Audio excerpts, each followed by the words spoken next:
వరధరం విష్ణుం శశివర్ణం చతుర్భుజం ప్రసన్నవదనం ఝాయేత్ సర్వవిఘ్నోపశాంతయే అని అంతఃపురంలోనికి ఎగి ఆ ఉపాయం ఉనరించెను. ఒక వస్త్రం నందు సురలు, దైత్యులు, గంధర్వులు, మనుషులలో ప్రధానులకు సుందరులు కొందరిని చిత్రించి చూపించెను. వారందరి చిత్రములను త్రోసి రాజని ఉష మనుషులలో అందును వృష్యంధక కుటుంబములలోని యువక సుందరులపై సుందరి చూపు పెట్టెను. బలరామకృష్ణమూర్తులు చూసి ఆ రమణి సిగ్గున నిశ్చేష్టురాలయ్యను. ప్రద్యుమ్నుని దర్శించిన తరి లజ్జగొని చెరుక వంకకు చూపు మరల్చెను. ఆ మీద ప్రద్యుమ్న తనని కాంతుని కనినంత మాత్రమున అత్యంత విలాసచకితమైన చూపున ఆ లజ్జను ఎటునెట్లనో కాని అతడే ఇతడు, ఇతడే అతడిని అన్నదే తడవగా ఆ చిత్రరేఖ యోగశక్తి కలది బాణకుమారి ఉషంగని ఇట్లనియే. ఈతడు కృష్ణుని పౌత్రుడు, గౌరీదేవి నీకు భర్తగా ప్రసాదించినవాడు, అనిరుద్ధుడను పేరొందినవాడు, అందగాడు. ఈతడు నీవు భర్తగా బడయుదువేని సర్వమును బడిసినట్లే కృష్ణపాలనమందున్నది ద్వారకాపురం అది మున్ను దుష్ప్రవేశము అయినను ప్రయత్నించి నెచ్చలి నీ భర్తను కొని తెత్తును. ఈ రహస్యం ఎవ్వరికీ చెప్పవలదు. చిటికలో కొనివచ్చదను. నా ఎడ పాటించుక సైరింపమని ఉషను నెమ్మదిపరిచి చిత్రలేఖ ద్వారవతికి ఎగెను. ఉషా అనిరుద్ధ కళ్యాణము. శ్రీ పరాశరుడినియే. బాణుడు త్రినేత్రుని ముందు వాలి, దేవా, యుద్ధం లేక ఈ 1000 బాహువులు నాకెందుకని నిస్పృహుడనైతిని. నాకు ఈ బాహువులకు సాఫల్యం గూర్చగల రణమగున. ఈ చేతుల పెనుబరువు నాకెందుకు అనగా, శంకరుడు, బాణ, నీ నెమలిటెక్కెం ఎప్పుడు విరుగునో అప్పుడు మాంసాసనులకు మహానందం గూర్చు యుద్ధం నీకు సంఘటితం కానున్నది అనవిని వీరుడగు శంభునికి మొక్కి బాణుడు ఇంటికి వచ్చి తన మయూరధ్వజము విరుగుటగని ఉప్పొంగుచుండెను.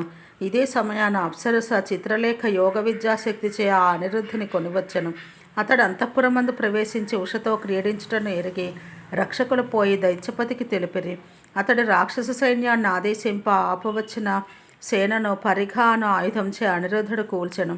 తన భటులట్లు పడగా బాణుడు అరదం మొక్కి వచ్చి అనిరుద్ధునితో పోరి ఓడిపోయెను. అవ్వల మంత్రులు ప్రేరేపించగా మాయాయుద్ధం మొనరించి అనిరుద్ధుని నాగాస్త్రమున బంధించెను. అక్కడ ద్వారవతిలో నా అనిరుద్ధుడు ఎటుపోయినో అనుకొనుచు యాదవులకు నారదుడు అతడు బాణునిచే బద్ధుడొకటను తెలియజేశను. మరియు అతడు ఒక యువతిచే సోననగరమునకు కొనిపోబడను కానీ దేవతలచే కొనిపోబడలేదని దేవముని చెప్పిన పలుకు విని యాదవులది నిక్కమని నమ్మిరి. ఆపై హరి ప్రద్యుమ్నునితో తలిచిన మాత్రమున ఎదుట వాలిన గరుడిని ఎక్కి బాణపురికి ఎగెను. ప్రమథగణం ఆ మహాత్మునితో పురప్రవేశం సమయమందే ఎదుర్కొనెను. వారిని అందరినీ ఓడించి కృష్ణుడు నగరంలోనికి ప్రవేశించెను. అప్పుడు బాణుని రక్షింప 3 పాదములు 3 తలలు గల శివజ్వరం వచ్చి హరితో పోరు సల్పెను. ఆ జ్వరం యొక్క భస్మపు స్పర్శ వల్ల తాపము కృష్ణ శరీర స్పర్శ మాత్రమున నశించెను. బలరాముడు కూడా దానిచే తాపశాంతి పొంది కన్నులు మోడ్చి సుఖానుభవం వెల్లడించెను. అవ్వల ఆ జ్వరం హరితో పోరి కృష్ణ శరీర నిర్గతమైన వైష్ణవ జ్వరం చే సమసిపోయెను. నారాయణ బాహుఘాతం చే కలిగిన ఒత్తిడిచే విహ్వలమైన ఆ జ్వరమూర్తిని చూచి బ్రహ్మ వీని క్షమించమని హరిని వేడుకొనెను. కృష్ణుడు సైరించి తినని పలికి వైష్ణవ జ్వరమును తన యందు ఇమడింప చేసుకొనెను. అంతటా జ్వరదేవత దేవదేవుని చూసి, నీతో నేను ఒనరించిన ఈ యుద్ధమును తలుచుకున్నవారు విజ్వరులు అగదురని పలికి వెడలిపోయెను. ఆపై భగవంతుడు అగ్నుల 5 శమింపచేసి దానవ బలం లీలగాదు చూర్ణమునరించెను. పిమ్మట బాణాసురుడు ఎల్లసేనులతో తరలిను. బాణుడును, శంకరుడును, కార్తికేయుడును శౌరితో పోరిరి. హరిశంకరుల యుద్ధము అతి దారుణమయ్యను. సర్వలోకంలో వారి శస్త్రాస్త్ర కిరణజాతమును తప్పించిపోయెను. దేవతలు అది చూసి జగత్ప్రలయం ఆసన్నమయ్యను అనుకొనిరి. గోవిందుడు జృంభకాస్త్రం చే శంకరుని జృంభింపచేసెను. దైత్యులను ప్రమథగణమును హరికి ప్రణమిల్లిరి. జృంభాస్త్రం దెబ్బతిని హరుడు రథం మొగ చతికిలపడెను. కృష్ణునితో పోరలేడయ్యే గరుడుని రెక్కలను గుర్రములను కుంటపడి ప్రద్యుమ్నాస్త్ర పీడితుడై కృష్ణుని హోంకారం చే శక్త్యాయుధం పారిపోగా తమరు పడిన కుమారస్వామి యుద్ధం నుండి తప్పుకొనెను. జృంభకాస్త్రమునకు శంకరుడు పడగా దైత్యసేనలను మందలుగా ప్రమథ సైన్యం హరిచే క్షయింప నంది సారథిగా బాణుడు రథమెక్కి కృష్ణకుమారులతో పోరుటకు యుద్ధభూమికి ఏతించెను.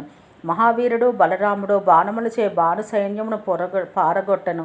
మరియు నాగటి కొనచే రోకలిచే వీరి సైన్యమును చిందరవందర చేయు హలులచే ఓడిపోయిన తన సేనను చూసిన బాణుడు తాను అంతగా ఎదిరింప ఆ యుద్ధం అతి దారుణమయ్యను. తీవ్ర శరముల చేత కృష్ణ సైనికుల కవచములను భేదించి బాణుని బాణములను హరి ఖండించెను. అవ్వల ఒండర్ల కొట్టుకొని తుట్టతుద్దకు శ్రీహరి బాణుని కూల్చి తీరవలన నిశ్చయం చేసుకొని 9 సూర్యుల తేజస్సున వెలుగు సుదర్శన చక్రమును పట్టెను. బాణుడు నశింపవలనని దాని విడువనున్నంత కోటరీయమున ఒకానొక రాక్షస విద్య శక్తి నగ్నయ్యి హరి ఎదుట నిలవబడెను. దానిని గని హరి కన్నులు మూసుకుని సుదర్శాయుధం బాణునికి గురిచేసిరి.